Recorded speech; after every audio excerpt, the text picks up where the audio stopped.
빅테크가 지배하던 AI 시장에 충격을 준 딥시크, 여파는 반도체 산업의 경쟁 구도 변화까지 예고하고 있는데요. 이런 상황에서 메모리 시장을 장악하고 있는 한국의 기업들의 주도권에도 위협이 생길 수 있다는 이야기도 나옵니다. 오늘은 중국의 메모리 굴기에 대해서 살펴봅니다.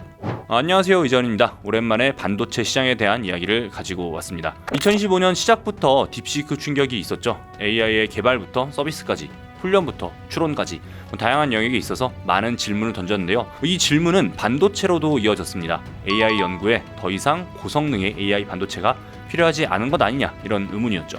그런데 반도체가 연산칩만 있는 게 아니죠. 연산칩에 페어를 맞추는 메모리 반도체가 있습니다. 이 메모리, 이전엔 시스템 반도체를 보조하는 칩이었다면 AI 시대가 오면서는 메모리의 위상이 상당히 높아졌습니다. 그래서 메모리 반도체가 연상용 반도체의 성능을 결정할 정도로 중요한 역할을 한다. 그래서 메모리 중심 컴퓨팅이다, 메모리 센트릭 컴퓨팅이다, 이런 이야기가 나오는데요. 이때 고성능 메모리 반도체를 대표하는 제품이 하이 밴드위드 메모리 HBM입니다. 단어 그대로 높은 대역폭을 갖고 연산용 칩의 바로 옆에 배치돼서 쏟아지는 AI 연산을 위한 데이터를 옮겨주면서 연산을 돕는 그런 칩인데요. 이 HBM 역시 엔비디아의 고성능 AI 칩인 H100이나 H200에 탑재되면서 자연스럽게 고성능 AI 개발을 위해서는 꼭 필요한 고성능 메모리 칩이 HBM이다, 이런 인식이 생겼죠. 덕분에 이를 생산하고 공급하는 SK 하이닉스와 같은 한국의 메모리 기업의 가치 역시 어마어마하게 솟아올랐고요. 반면에 삼성전자는 HBM 양산과 납품이 좀 늦어지면서 위기설에 시달려야 했죠. 또 한국의 두 공룡에 밀렸던 미국의 마이크론이 HBM 납품에 성공을 하면서 존재감을 드러냈고요.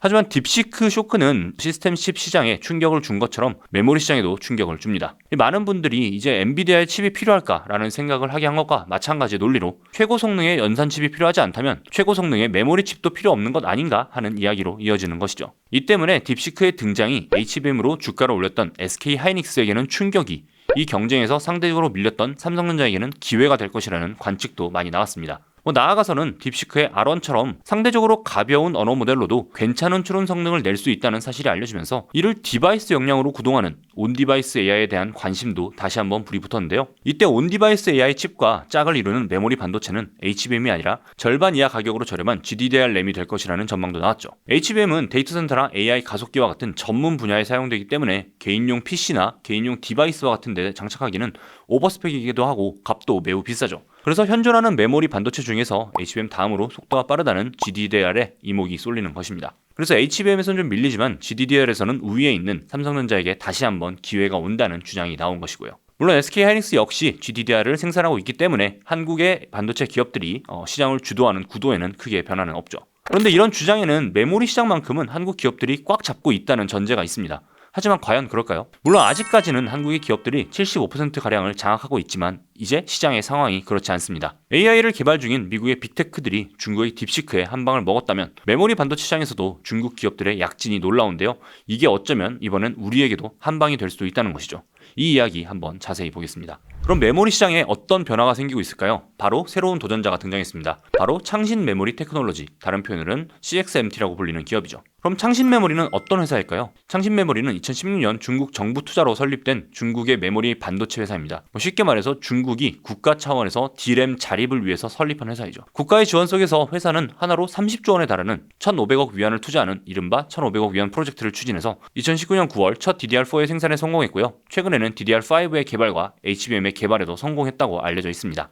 이후 알리바바, 샤오미를 비롯한 중국의 테크 회사들에게 투자를 받으면서 급격하게 성장하고 있습니다. 또 중국 정부가 화웨이, 샤오미를 비롯한 중국 스마트폰 제조사에 창신 메모리의 제품을 사용하면 15%의 보조금을 지급하는 정책을 통해서 순식간에 중국 내 메모리 소비의 12%를 차지했고요. 이를 기반으로 2025년 2월을 기준으로 전 세계 D램 시장 점유율 5%를 차지하고 있습니다. 10년 전만 해도 D램 생산 역량 자체가 전무했던 회사이고요. 5년 전인 2020년에는 시장 점유율 0%였던 회사가 순식간에 5%를 차지하며 존재감을 드러내게 된 것이죠. 심지어 2025년 말까지 세계 메모리 시장의 15%를 점유할 것이라는 관측까지 나오고 있습니다. 생산 능력 역시 급격히 확대 중입니다. 창신반도체의 D램 생산 능력은 웨이퍼 기준으로 2022년 월 7만 장, 2023년 12만 장, 2024년 20만 장을 기록했고요. 2025년에는 월 30만 장 규모로 성장할 전망입니다. 이게 감이 잘 오지 않으실 수 있는데요. 이를 다시 생산 점유율로 환산을 해보면 2024년 4분기 11.8% 수준이고요. 2025년 4분기까지 15.4%로 성장할 것이라는 전망이 있습니다. 이는 2024년 4분기 마이크론의 17.4%와 대등한 수준이니까요. 창신 창신 반도체의 성장세가 상당하다는 것을 짐작할 수가 있죠. 사실 기술 단계만 놓고 보면 창신 반도체가 그렇게 위협적이지는 않을 수는 있습니다. 왜냐하면 아직 GDDR 개발은 하지 않은 상태이고 HBM도 이제 막 따라온 수준이니까요. 한국 기업들은 5세대라고 할 수 있는 HBM3E를 양산하는 반면 창신 메모리는 2세대인 HBM2를 양산하는 단계입니다. 문제는 기술 격차가 점점 좁아지고 있다는 것입니다. HBM과 관련한 기초 연구 수준은 논문 수로 비교했을 때 이미 한국을 뛰어넘었다는 이야기도 있고요. 또 HBM2이긴 하지만 어마어마한 생산 역량으로 2026년까지 중국 내 HBM 자급률을 70%까지 끌어올릴 수 있다는 전망입니다. DDR5 역시 비슷한 상황입니다. 창신 메모리가 DDR4를 개발하는 데는 한국의 기업들보다 6년이 뒤졌지만 DDR5는 그 격차를 3년으로 줄였습니다. 수율 역시 80% 정도로 상당히 성숙한 수준이라는 진단도 있고요. 심지어 다른 기업이지만 중국의 낸드 플래시 기술은 이미 한국, 미국과 대등한 수준이라는 평가도 나옵니다. 이처럼 전반적인 기술의 격차가 과거에는 10년, 5년이었다면 이제는 2년, 짧게는 1년 정도로 좁혀졌다는 것이죠. 더 큰 문제는 가격입니다. 중국 정부의 보조금과 투자를 바탕으로 하는 창신 메모리는 DDR4와 같은 범용 메모리 반도체를 한국 기업 대비 15%, 많게는 50%의 거의 덤핑에 가까운 수준으로 판매하고 있습니다. 그러면서 야금야금 한국 기업들의 점유율을 갉아먹고 있는 것이죠. 우리는 HBM과 같은 최신 칩의 개발과 양산을 바라보지만 실제 탄탄한 매출이 나오는 곳은 이런 레거시 반도체 부분이라고 할 수 있는데요. 이 영역을 중국 반도체에 빼앗기고 있는 것입니다. 실제로 삼성전자는 2024년 10월 실적 발표에서 HBM에서는 SK하이닉스의 범용 D램과 DDR4에서는 중국 기업의 제품 공급에 영향을 받아서 위기감이 커지고 있다 이렇게 발표한 바 있는데요. 업계에서조차 이 같은 상황을 심각하게 보고 있는 것입니다. HBM과 같은 고급 반도체에서는 경쟁업체, 아래로는 중국 업체의 저가 공세에 시달리는 것이 사실 삼성전자만의 문제는 아닙니다. 국가 단위로 좀 시선을 넓혀보면 SK하이닉스 역시 HBM 시장에서는 미국의 마이크론의 거센 도전에 부딪히고 있는 상황이죠. 이미 마이크론은 HBM3 8단 제품을 엔비디아에 납품하고 있는 상황이고요. 심지어 최고층 HBM의 양산은 한국 기업들보다 더 빠를 수 있다는 이야기도 나옵니다. 여기에 낮은 레벨의 제품에서 중국의 저가 공세에 시달리는 것은 SK하이닉스도 마찬가지죠. 그래서 최근에 파이낸셜 타임즈는 한국의 반도체 기업의 상황에 대해서 고가 제품 시장에서는 마이크론에게, 저가 제품 시장에서는 창신 메모리의 압박을 받는 호두까기 기계에 낀 호두 신세라고 진단하기도 했습니다. 위아래로 가해지는 압박 속에서 금방이라도 부서질 것 같은 그런 위태로운 상황이란 얘기죠. 이런 상황을 숫자로 보면 이렇습니다. 한국무역협회에 따르면 2024년 한국에서 미국으로 수출한 반도체는 106억 달러 규모인데요. 이는 전체 한국의 반도체 수출 중에 7.5% 규모입니다. 계속해서 늘어나고 있다고는 하지만 생각보다는 적죠. 가장 높은 곳은 32.8%의 중국인데요. 그러니까 미중 무역 분쟁과 반도체 제재 속에서도 한국의 반도체 기업들의 중국 의존도가 상당히 높은 상황이다 이렇게 볼 수 있습니다. 그런데 이미 트럼프 대통령이 미국에 들어오는 반도체에 대해서는 관세를 적용하겠다는 입장을 밝혔으니 아무래도 미국 시장에서의 한국 기업 제품의 경쟁력은 떨어지게 되겠죠. 매출 감소로 이어질 수도 있고요. 반대로 중국 기업들은 기술력이 올라오기 시작한 자국 제품을 사용하는 비중이 늘어날 것이고요. 자연스럽게 한국이 중국에서 얻을 수 있는 매출은 점차 줄어들겠죠. 그래서 삼성과 SK하이닉스가 각축전을 벌이고 마이크론이 도전하는 소위 2강 1중 혹은 3강 체제였던 메모리 반도체 시장에 창신 메모리라는 새로운 플레이어가 등장한 것이고요. 이 플레이어의 성장세가 어마어마하다는 것입니다. 그리고 여러 상황상 한국의 기업들에게 큰 위협이 되고 있고요. 그래서 일각에서는 1980년대 일본 반도체가 몰락한 것처럼 한국 반도체도 위기에 봉착할 수 있다는 우려까지 나옵니다. 이 빈자리는 중국이 채우게 되겠죠. 한국 언론은 물론이고 외신에서도 이런 이야기가 심심치 않게 보이는데 그럼 일본은 어떻게 몰락했고 한국은 어떻게 일본을 제쳤을까요?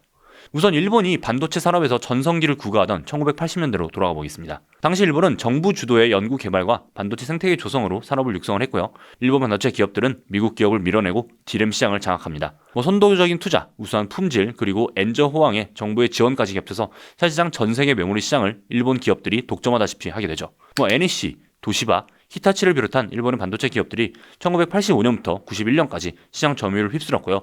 같은 기간 매출액 기준 전 세계 반도체 상위 10개사 중에서 6개가 일본 기업이었습니다. 원조라고 할 수 있는 미국의 AMD, 마이크론, 인텔, IBM은 구경만 해야 했죠. 결국 1986년 미국은 일본과 반도체 협정을 체결해야 되는데요. 이 협정으로 미국은 일본 반도체와 일본 전자제품에 최대 100%에 달하는 보복 관세를 부과하는 등 일본 반도체 산업에 압박을 가합니다. 이렇게 10년여 이어진 압박으로 일본 반도체의 경쟁력은 사라지게 되고 50%가 넘던 일본 반도체 점유율은 2020년대를 기준으로 10% 이하로 떨어지게 됩니다. 그럼 이때 한국의 기업들은 어떻게 일본의 빈자리를 차지할 수 있었을까요? 바로 과감한 투자와 빠른 기술 개발이었습니다. 미국의 압박이 있었지만 일본의 반도체 기업들이 즉각 몰락한 것은 아닙니다. 앞서 말씀드린 것처럼 10년 넘게 버텼죠. 이때 한국의 반도체 기업, 특히 삼성전자가 일본 반도체 기업을 공격하고 들어간 전략이 눈에 띕니다. 바로 손실을 감수한 과감한 기술 개발이죠. 사실 삼성전자가 반도체 산업에 처음 뛰어들었던 1980년대 중반은 메모리 공급이 과포화해서 D램 가격이 떨어지고 있는 이른바 메모리 하락기였습니다. 오히려 팔 때마다 손해를 보는 상황이었죠. 하지만 삼성전자는 손해를 감수하고 다음 세대 제품 공급량을 늘리는 공격적인 결정에 그 다음 세대 연구 개발에 더 많은 투자를 하는 방식으로 이 위기를 돌파하고 오히려 일본 반도체 기업들과의 격차를 벌리죠. 이른바 초격차 전략인 것인데요. 반대로 일본 기업들은 다음 세대로 빠르게 넘어가지 못하고 오히려 현재 세대의 제품의 수율을 높이는 데 골몰하다가 한국의 반도체 기업들에게 시장을 완전히 내주게 됩니다. 그래서 1980년대 일본 기업들이 미국을 제치면서 1990년대 한국의 기업들이 일본을 제치면서 따른 성공 방정식을 그대로 2020년대 중국이 재현하는 거 아니냐, 그런 우려가 나오는 것이죠. 물론 이게 1년, 2년 만에 생기는 일은 아니겠죠. 일본 역시 10년에 걸친 기간 동안 차츰차츰 점유율을 잃은 끝에 몰락을 했으니까요.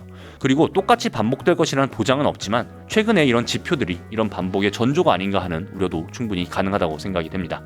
이외에도 중국 반도체 기업들의 약진은 무서운 수준입니다. 기술 수준을 정확하게 파악하기는 어렵지만 10수년 전부터 중국 정부가 밀어붙인 반도체 자립 시나리오가 진용을 갖추고 있죠. 창신 메모리 외에도 팹리스인 하이실리콘, 파운드리인 SMIC 모두 예상을 뛰어넘는 기술 수준을 보유하고 있다는 것이 이번 딥시크 쇼크로 알려졌고요. 그래서 하이실리콘, 창신 메모리, SMIC로 이뤄진 중국의 반도체 편대가 역량을 더 끌어올리고 이를 바탕으로 딥시크와 같은 AI를 더 만들어낸다면 또 다른 충격이 되겠죠. 오늘은 중국 메모리 반도체 위협을 한번 살펴봤는데요. 2023년 있었던 화웨이의 7나노 칩 쇼크에 의해서 중국의 반도체 굴기가 점점 실질적인 위협으로 다가오는 느낌인데요. 그래서 한국 역시 주도권을 잃지 않도록 잘 준비해야 할 것 같습니다. 오늘 준비한 이야기는 여기까지입니다. 감사합니다.